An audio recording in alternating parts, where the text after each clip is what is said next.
Super Air Zonk is the sequel to the popular and addictively fun Air Zonk, starring that futuristic sunglass-wearing hero. Since the original game equals awesome, and Super CDs equal doubly awesome, you would assume that Super Air Zonk equals doubly awesome. Well, that's what I definitely hoped for back in 1993 as I waited in excitement over its release. Unfortunately, it didn't quite reach the level I was expecting.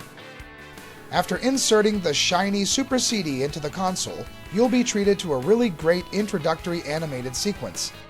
In it, we see King X dumping his enemy cyber robots and bosses out of his ship, obviously to start their quest on destroying the world.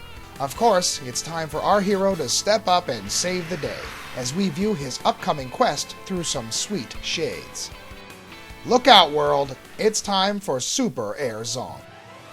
Just like in the original game, Super Air Zonk is a side-scrolling shooter.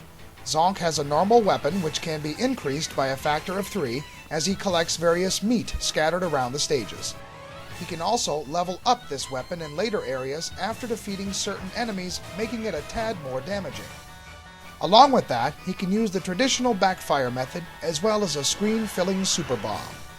Collecting the baby bottle turns Zonk into Mini Zonk, allowing him to take up less space. The sad part? The awesome Zonk-specific power-ups from the original game have been removed. No more deck of cards, or homing missiles, or destructive laser. Nothing. Luckily, Zonk still retains the ability to merge with characters. As you progress in the stage, a sunglass-wearing buddy will be found kidnapped by one of King X's henchmen. If you can save them before the screen scrolls too far, you can merge and use their superpowers, though it doesn't give you temporary invincibility like in the original. There is Zonk as Sushi, Mr. Heli, UFO, Gamera, Yamato, Satellite, and, yes folks, Elvis.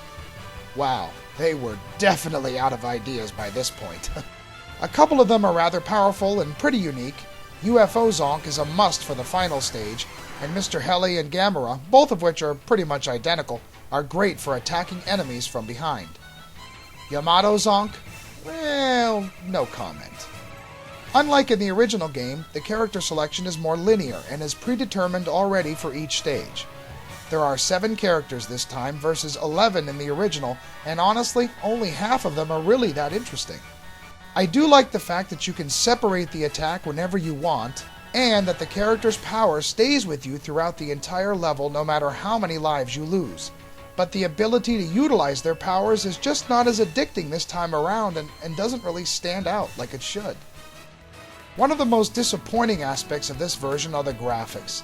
Yes, they're still cute, and the game is still colorful, and they still retain that unique personality in some of the enemies and bosses. However, the backgrounds are just plain dull. Air Zonk had 5 or 6 levels of parallax scrolling in every stage, adding that extra bit of dimension. Super Air Zonk has absolutely none. And this is a Super CD. The funny part is that out of nowhere, when you reach stage 6, for a split second, there is an explosion of parallax scrolling. As if the creators sat around and said, "Oh hell, we didn't put any scrolling in this one. Oh, well, there you go, done." I was extremely saddened by the lack of detail in the graphics for a sequel to such an awesome-looking original game. Now, the music is toe-tapping, CD quality awesome. The game is subtitled Rockabilly Paradise, and that is pretty much the type of tunes you'll hear throughout. The sound effects are a little downgraded compared to Air Zonk, but the music is fantastic, and they definitely got that part of the game right. Positive gameplay aspects? Well, you can choose the order you play the first 4 levels, which is a nice non-linear addition. There's a bit of strategy in not destroying the power-up pods. Some enemies are pretty large. The game seems balanced difficulty-wise, and the end bosses and stages all have multiple levels. Super Air Zonk also has 2 more stages than the original, but the game seems shorter, mainly because there isn't as much variety and spice. The mini-bosses are gone, leaving just the end bosses to contend with in each stage. I also noticed that Zonk moves just a tad slower than before, which sometimes leads to slightly less responsive dodging.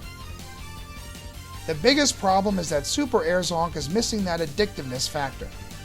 Once you get through the game, the urge to pick it up again just isn't there, aside from maybe listening to the music test available at the configuration screen.